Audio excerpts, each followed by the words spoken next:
நீங்கள் ஒர்க் பண்ணதில் இன்னொரு 2 இன்ட்ரெஸ்டிங்கான ஹீரோஸ் வந்து ஒரு பக்கம் கார்த்திக், ஒரு பக்கம் மாதவன். ஆமாம் ஆமாம், மாதவன்.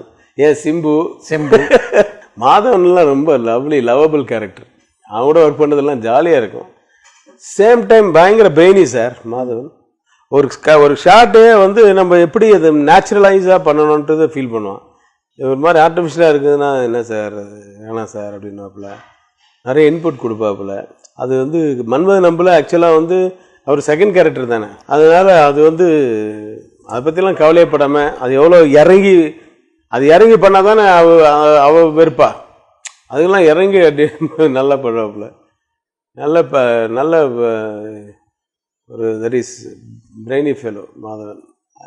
நல்ல ஒர்க்கிங் இதெல்லாம் ரொம்ப நல்லாயிருக்கும். எதிரியெல்லாம் வந்து ரொம்ப காமெடியெல்லாம் அருமையான காமெடி. எதிரியெல்லாம் இந்த டெல்லி கணேஷ் அண்ட் விவேக் காமெடியெல்லாம் சூப்பராக இருக்கும்.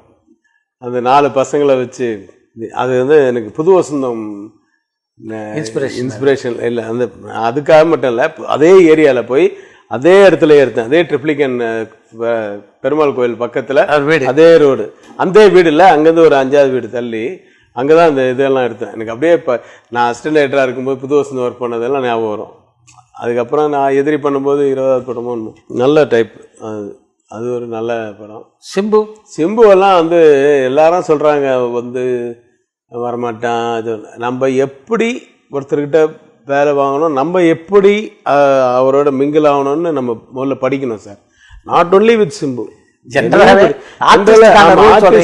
ஆமா. ஒரு ஆர்டிஸ்ட்னா அவருக்கு என்ன மைனஸ் என்ன பிளஸ் அதெல்லாம் பார்த்துட்டு நம்ம பிளஸ் தான் டச் பண்ணுமே தவிர மைனஸ் டச் பண்ணால் கண்டிப்பாக ரொம்ப கஷ்டமாக தான் இருக்கும்.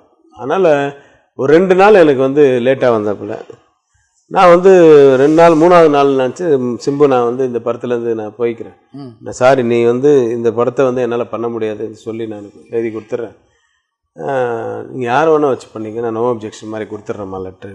சார் என்ன சார் நான் இது சும்மா மிரட்டுறதுக்கு தான் அது பண்ணேன்.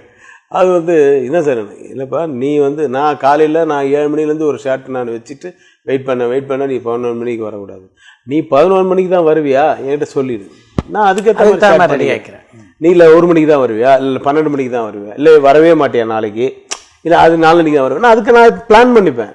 நான் வந்து ஒரு படம் இன்பிட்வீனில், அதாவது ஆக்சுவலாக தசாவதாரம் கேப் வந்துச்சு, அந்த கேப்புக்கு நான் ஒரு படம் பண்ணுறேன். ப்ரொடியூசர்கிட்டே அதான் சொல்லியிருக்கேன், இந்த கேப்பில் நான் இந்த படத்தை முடிச்சு கொடுத்துடணுன்ட்டு. நம்ம பாட்டு நீ இப்போ பிகினிங்கில் இப்படி டேட் ஆச்சுன்னா எல்லாம் அந்த கேப்பில் இந்த படம் முடிக்க முடியாது, நான் அப்புறம் வரலாறு நான் போனோம் அஜித் படத்துக்கு போய் ஆகணும், இதனால இந்த படத்தை இந்த கேப்பில் தான் முடிக்கணும்னு சொல்லி நான் சொன்னேன்.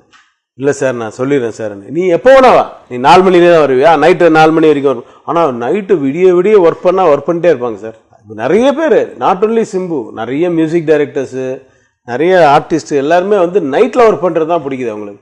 கேட்டால் without disturbance sir, phone calls அது இதெல்லாம் டிஸ்டர்பன்ஸ் இல்லை, நீ ஃபோன் ஆஃப் பண்ணாச்சாவே டிஸ்டர்பன்ஸ் கிடையாது, அது தெரியாது. பட் அவங்க அப்படி ட்ரெயின் ஆகிட்டாங்க, அது நைட்டு வந்து அவங்களுக்கு ரொம்ப ப்ளசண்ட்டாக இருக்குன்ட்டு. அது நைட் ஷூட்டுனா கவலையே இல்லை அவனுக்கு. ஆனால் அதுக்கப்புறமா வந்து கரெக்டாக 11 மணி, நான் நாளைக்கு 11 மணிக்கு வரேன், இல்லை 11:30க்கு வரேன், இல்லை 9 மணிக்கு வரேன்னு சொல்லிட்டு அவன் சொல்லிவிடுவாப்புல. அதுக்கேற்ற மாதிரி நான் வெயிட் பண்ண மாட்டேன் அப்படின்னு சொல்லிட்டு, நீ எப்போ வரையோ அதை சொல்லு, அதுக்கேற்ற மாதிரி நான் ஷார்ட் வச்சுக்கிறேன்னா அதுக்கேற்ற மாதிரி பிளான் பண்ணுவேன். பிளான் பண்ணி அதுக்கேற்ற மாதிரி அவங்களோட ஒர்க் பண்ணி கேளுங்க, அந்த ப்ரொடியூசரை கூப்பிட்டு எத்தனை நாள் முடிச்சு அந்த படம்.